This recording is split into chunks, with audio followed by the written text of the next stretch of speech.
Ayun na po ang ating nilagang baka. Try nyo rin po. Ito po kinakain namin pag summer. Dito sa Middle East. Joke lang.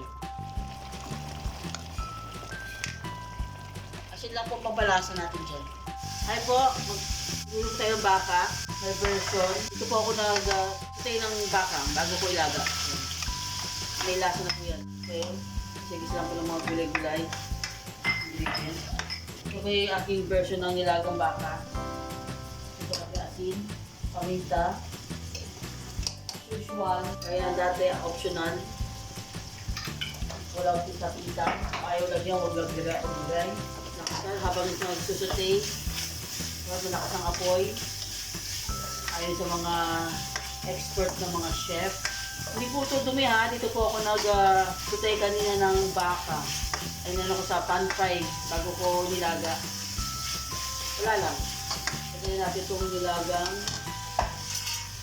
baka. Ito po, nilaga ko na po yan. Sinipot na po siya.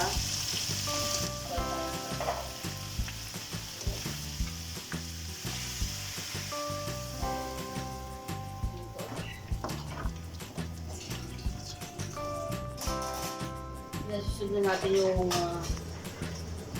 patatas para sumabay na siya mag-lambot. Hindi natin papatagal. Kasi luto naman na yung baka. Bilisan lang yun. Ano natin siya? Ang pan. Pan. Yun yun, mabilis na. Kasi po nilaga ko na. Lagyan natin kung laban. Na nilaga ko na rin. Hindi ko na po pinakita ko paano ko nilaga kasi po gusto po para ako nakikipaglaban. Para akong sila Pulawag na Jella. Masyadong malawak ang nilakbay ng paglalaga at pressure cooker. Dalawang batch po ang pagkakalaga niyan. Isa naman sa buto-buto.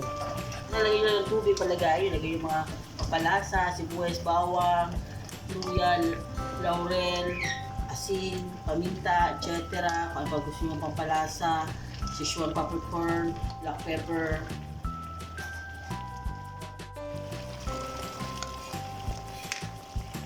Asin lang po pampalasa natin dyan. Hindi tayo gawin ko na kung ano-ano ng mga etc.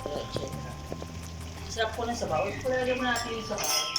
Sabaw po ito ng baka. Yan po. Lalagay po natin dito. Yan. Napakasarap po niyan. Po.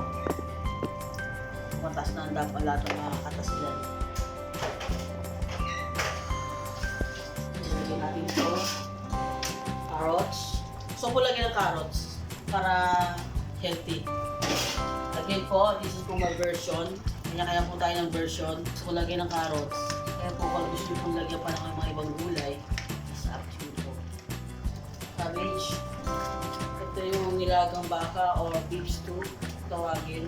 Yung nilagang baka, Filipino style. Nilagyan natin yan.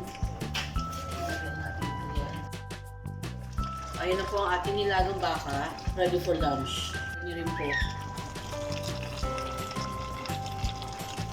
Ito po kinakain namin pag summer. Dito sa Middle East. Joke lang. Mahilig po kasi kumain yung mga tao rin eh. At laging, alam mo, laging nasa bukid.